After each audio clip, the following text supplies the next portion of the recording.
একেবারেই বিশুদ্ধ গ্রামের কিছু টাটকা টাটকা শীতকালীন শাকসবজি।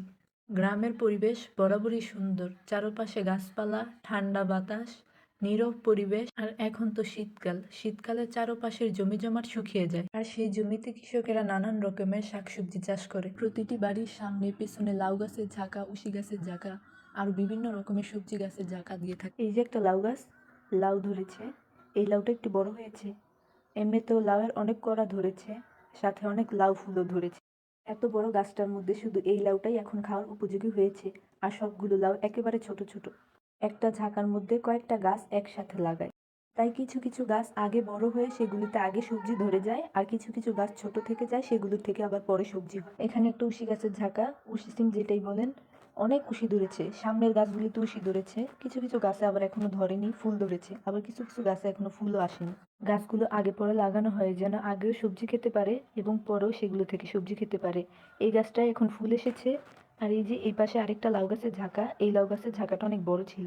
গাছ লাগানোর পর বাঁশ দিয়ে বড় করে একটা ঝাঁকা দিয়ে দেয়, যে পর্যন্ত ঝাঁকা দেয় সেই পর্যন্তই গাছ বড় হয়। এইখানটায় উশি ফুলগুলো এত সুন্দর দেখা যাচ্ছিল। এই গাছগুলো পরে লাগানো হয়েছিল, তাই এগুলোর মধ্যে এখন ফুল এসেছে। এই লাউ গাছটা অনেক ঝাঁকানো হয়েছে, গাছটা অনেক সুন্দর দেখা যাচ্ছিল। পাতাগুলো সবুজ, লাউয়ের ডোগাগুলো এই পাশ ওই পাশ দিয়ে বের হয়ে গিয়েছে। এই গাছটাতে ফুল ছেড়েছে কিন্তু এখনো লাউ ধরেনি। গাছটাতে এমন কোনো ডোগা বাদ নেই যেখানে ফুল ধরেনি। মাশাআল্লাহ, অনেক সুন্দর লাগছিল, ছোট ছোট লাউ ধরেছিল। এখানে কিছু বেগুন ধরেছে, বেগুন গাছগুলো এত ছোট ছোট, আমি হাত দিয়ে মেপে মেপে দেখছিলাম গাছগুলো কতটুকু। আমার হাতের এক ডিব্বা হবে, অনেক ছোট ছোট বেগুন ধরে মাটির সাথে মিশে গেছে।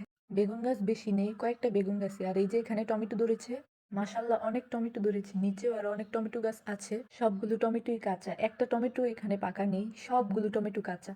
এই বেগুন গাছগুলো একটু বড় ছিল। এখানে আরো অনেক গাছ ছিল, আমি দেখাতে ভুলে গিয়েছি। এখানে কিছু ঢেঁড়স গাছও ছিল, ঢেঁড়সও ধরেছে।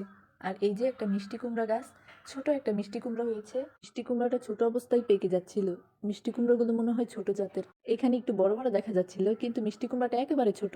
নদীর পাশে এরকম সবজি গাছ দেখতে অনেক সুন্দর লাগছিল। সবগুলো গাছেই সবজি ধরেছে, কিছু কিছু গাছে এখনো ফুল রয়েছে, আবার কিছু কিছু সবজি এখনো খাওয়ার উপযুক্ত হয়নি। সাইড দিয়ে কিছু সরষা গাছ হয়ে আছে, সরষা ফুলও ধরেছে, অল্প কয়েকটা, এগুলো এমনি হয়েছে। এখানে টমেটোর চারা লাগিয়েছে, লম্বা করে অনেক দূর পর্যন্ত টমেটোর চারা লাগিয়ে রেখেছে। আর এই পাশে মিষ্টি কুমড়া লাগিয়েছে, মিষ্টি কুমড়া হয়েছে কিন্তু দেখা যাচ্ছিল না, পাতার নিচে নিচে ভিতরে হয়ে আছে।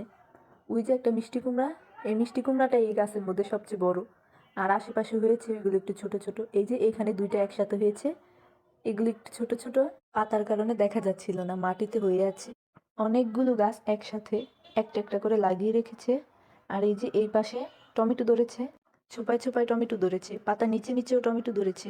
গাছগুলোতে ওষুধ দিয়েছে, তাই গাছগুলোর পাতা এরকম সাদা সাদা দেখা যাচ্ছিল। যে একটা মিষ্টি কুমড়া ফুল সুন্দর করে ফুটে আছে, সবগুলো গাছেই ওষুধ দেওয়া হয়েছে, তাই সবগুলো গাছের পাতায় সাদা হয়ে আছে।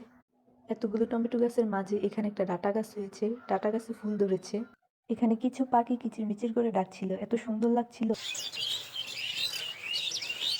সামনে আরো অনেক সবজি গাছ রয়েছে, এখানে কিছু শসা গাছ রয়েছে, আর এই পাশে আলু গাছ লাগিয়েছে। মুন্সিগঞ্জের নাম শুনলে সবার প্রথমেই মাথায় আসে আলু গাছের কথা, আর মুন্সিগঞ্জ মানেই হচ্ছে আলু। এই যে ধনেপাতা গাছ, ধনেপাতা গাছে ফুল এসেছে, এগুলোকে বীজ রাখা হয়েছে। অল্প কিছু ধনেপাতা গাছ রয়েছে, আর এখানে রসুন গাছ লাগিয়েছে, আর ওই পাশে পেঁয়াজ গাছ লাগিয়েছে। রসুন আর পেঁয়াজ হয়ে গিয়েছে, তাই গাছগুলো শুকিয়ে যাচ্ছে। এই যে ছোট ছোট পেঁয়াজ ফুল ধরেছে, এখানে পুরোটাই পেঁয়াজ আর রসুন গাছ। মাঝে মাঝে কিছু ধনেপাতা গাছ রয়েছে, ওগুলো বীজ রাখা হয়েছে। আর এই যে এখানে কিছু লাল শাক হয়েছে, অল্প কয়টা লাল শাক হয়েছে। লাল শাক আরো লাগিয়েছিল, ওগুলো খেয়ে ফেলা হয়েছে, এখন এই অল্প কয়টাই রয়েছে। আর এই যে আলু, মুন্সিগঞ্জের আলু, যত দূর চোখ যাবে খালি আলু গাছ আর আলু গাছ, চারপাশে আলু গাছ। এই শীতের সময় আলু গাছ লাগানো হয়, গাছগুলোতে এখন ওষুধ দেওয়া হয়েছে, তাই গাছগুলোর পাতা এরকম সাদা সাদা দেখা যাচ্ছে। আলু গাছে কয়েকবারই ওষুধ দেওয়া হয়, এগুলোকে অনেক যত্ন রাখে। আর এই যে আলু ক্ষেতের মাঝখানে একটা ছোট পুকুর, গাছগুলোর মধ্যে এখনো আলু বড় হয়নি। এখানে দেখি ছোট্ট একটা আলু, তাই আমি এখানটাতে মাটি খুঁড়ে দেখছিলাম ভিতরে আলু হয়েছে কিনা। আলু হয়েছে কিন্তু অনেক ছোট ছোট, তাই আমি আবার মাটি দিয়ে আলুটাকে ঘুরে দিয়েছি। যখন আলু গাছগুলো একেবারে শুকিয়ে যাবে তখন আলু গাছগুলোকে তুলে ফেলা হবে। আর এই যে এখানে আরেকটা লাউ গাছ, এখানে ছোট একটা লাউ ধরেছে, আর পিছনের লাউটা অনেক বড় ছিল। এই লাউটা অনেক বড় হয়েছে, এটাকে বীজ হিসেবে রাখবে।